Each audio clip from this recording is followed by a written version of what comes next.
देख रहा हूँ लोग 40 साल से भक्ति कर रहे हैं, जब मृत्यु का समय आता है कितना भय होता है। आकर के बोलते हैं कुछ दिन के लिए और प्राण दे दीजिए, अब की बार भक्ति करेंगे। मेरा रास्ता थोड़ा अलग है। मैं योग सिखाता हूं कि बैठे मर्जी से प्राण छोड़ दिए, ध्यान में गए, सब कुछ उसके अर्पण कर दिया। जब इस रास्ते के ऊपर चलोगे फिर भय नहीं होगा, फिर सोच और फिक्र भी नहीं होगी, फिर मन में विचार भी नहीं होंगे, फिर ना पैदा होने का मन में विचार होगा, ना मिट जाने का विचार होगा। बुद्धि से परे जाए बगैर नाम और रूप दोनों से आगे बढ़े बिना जीवन मुक्त जीव नहीं हो सकता। चाहे कितना भी प्रयास कर ले, नाम के पीछे कितना भी भाग ले, रूप कितने भी तैयार कर ले, कल्पनाओं के संसार में कितना भी घूम ले, जब तक इन सब चीजों से आगे नहीं बढ़ जाता, सब भौतिक, सांसारिक, प्राकृतिक, पारमार्थिक, सब प्रकार की वस्तुओं को पीछे नहीं छोड़ देता, तब तक प्राप्ति नहीं हो सकती। आप कितना भी प्रयास करें, कितने भी दीपक जगाएं, जब तक आपके अंदर का दीपक नहीं जगा, आपके अंदर में प्रकाश नहीं होगा। जिस प्रकार बहुत दूर कोई लाइट जला दी जाए, उससे आपके घर में प्रकाश नहीं होगा, उसी प्रकार से जब आप अपने अंदर प्रकाश पैदा करेंगे तभी जीवन मुक्त होंगे, नहीं तो जीवन मुक्त नहीं हो सकते। और बिना जीवन मुक्ति के आपका जीवन व्यर्थ ऐसे ही चला जाएगा, कोई काम का नहीं। जैसे सपना समाप्त हुआ, ऐसे ही जीवन समाप्त हो जाएगा। लेकिन भजन करोगे, सुमरण करोगे, तो इस जीवन में भी और आगे की फिर सोचने की और भय की आवश्यकता नहीं होगी,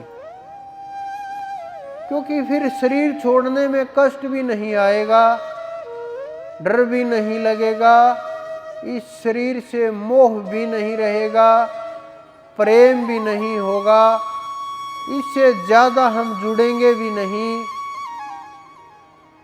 क्योंकि जुड़ाव हमारा उधर से होगा, ऊपर से। और समय आएगा तो बिना डरे, बिना घबराए और सीधे प्राण छोड़ देंगे। इच्छा हुई, ये पर्दा हटाया और मिल गए उसी में। जब तक उसमें नहीं समाओगे, उसके नहीं हो सकते। बहुत से लोग गुरु के ऊपर रोक लेते हैं कि आगे नहीं जाना, बस गुरु ही श्रेष्ठ है, आगे ना कोई रास्ता है, ना कोई मंजिल, कुछ नहीं है। ये लोग आपको भ्रमित कर रहे हैं, चाहे कोई भी हो। ये रास्ता नहीं है। रास्ता, मंजिल आपकी आपके ऊपर ही समाप्त होगी। आप जब तक स्वयं की खोज नहीं कर लेते, स्वयं को नहीं पा लेते, और वो मैं तो इतना बोलूंगा, अनुभव भी पीछे रह जाएगा। क्योंकि मन और बुद्धि, चित्त में भी अनुभव इकट्ठे हो जाते हैं। जब ये है ही नहीं वहां, तो फिर मन और वहां कैसे पहुंच सकती हैं ये चीजें? तो अनुभव संचय कहां करोगे? इकट्ठा कैसे करोगे अनुभव? और इनकी क्या मन बुद्धि की इतनी पहुंच, इतनी ताकत नहीं है कि उस अनुभव तक ये पहुंच सके या पा सके या ग्रहण कर सके।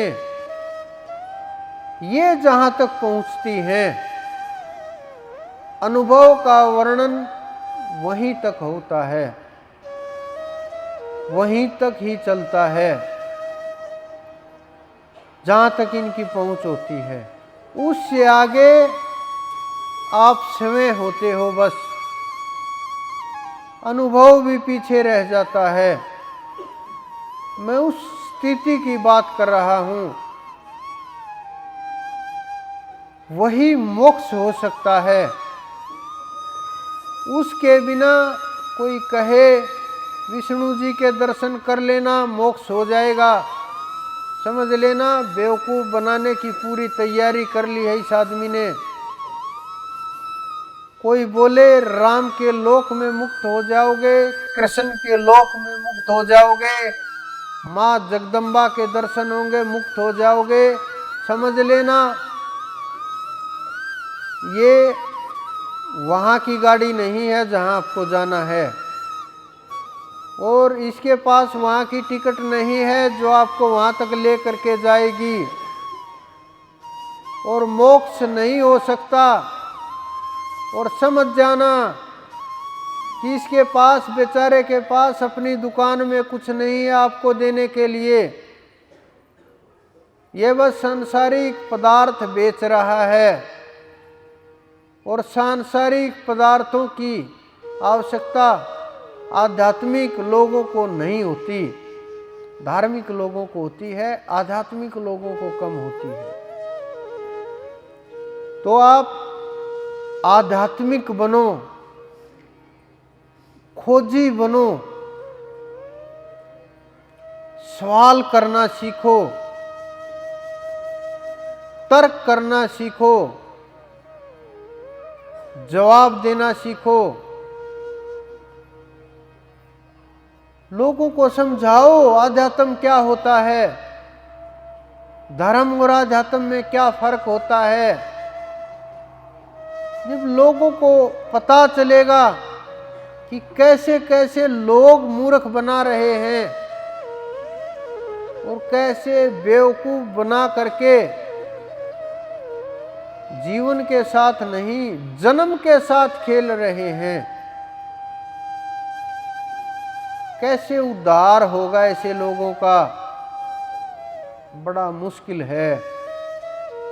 सच बोलना तो बहुत दूर की बात है, वो तो सच सुन भी नहीं पाते, सच के आसपास भी नहीं होते। लेकिन सच के मार्ग पर चलने वाले, सत्य के मार्ग पर जो जीव चलते हैं, उनकी अलग पहचान होती है। गुरु इस संसार के अंदर उस माँ की तरह से होते हैं जो छोटे बच्चे को कीच मल साफ करके नहला धुला करके तैयार कर देती है। फिर उस बच्चे को उसका पिता भी उठा लेगा, संसार भी उठा लेगा, लोग भी लाड करेंगे, लेकिन जब वो कीच में धंसा हुआ होगा, मल में, तो सब दूर भागेंगे। वही कार्य संतों का होता है, जीवों को साफ करके, उनके कर्म कीच को धो करके, उनके कर्मों को किसी भी प्रकार से भक्ति के जल द्वारा, नाम के साबुन से जब धोते हैं, वो जीव चमकने लगते हैं। फिर वो जीव संसार के लिए भी प्रिय हो जाते हैं, और सबसे बड़ी बात, वो परमात्मा के लिए भी प्रिय हो जाते हैं। क्योंकि जब दोनों के लिए प्रिय हो जाएं, तो समझ लो कि परमात्मा की तरफ जीव बढ़ने लगा है और नजदीक है। लेकिन दोनों जगह नहीं फंसना आपको, न संसार के अंदर न परमात्मा के अंदर। आपको अपने तक पहुंचना है, दोनों से आगे जाते हुए।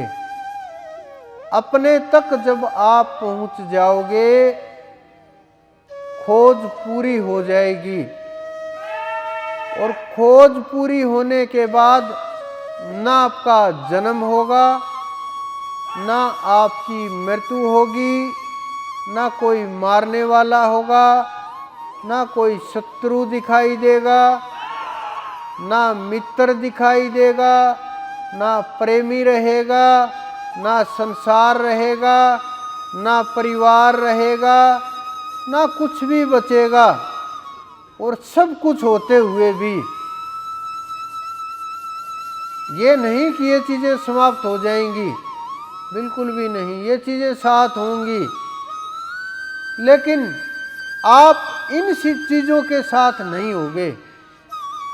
आप यानी आपका शरीर नहीं, आपकी आत्मा, आपकी आत्मा स्वयं में स्थित हो जाएगी, और इतनी मजबूत हो जाएगी आपकी स्थिति, कोई भी हिलाता रहो, कोई भी कष्ट, किसी भी प्रकार की विपत्ति, कोई भी संकट आपको समाप्त नहीं कर पाएगा, आपकी स्थिति को हिला नहीं पाएगा। तो आप अगला जो प्रोग्राम होगा आपको पता ही है, अगला प्रोग्राम तो होली का है, 24 का, शायद रविवार होगा उस दिन। सेवादार थोड़ा ध्यान दें, क्योंकि संगत हर रोज़ बढ़ती जा रही है। नहीं तो मैं ऐसी बात नहीं, हम बदल भी देंगे इनको।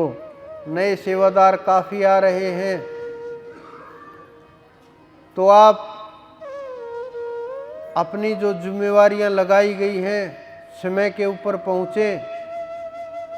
आप सबके अंदर विराजमान उस परमपिता परमेश्वर, मेरे गुरु, मेरे इष्ट को मेरा बार बार प्रणाम।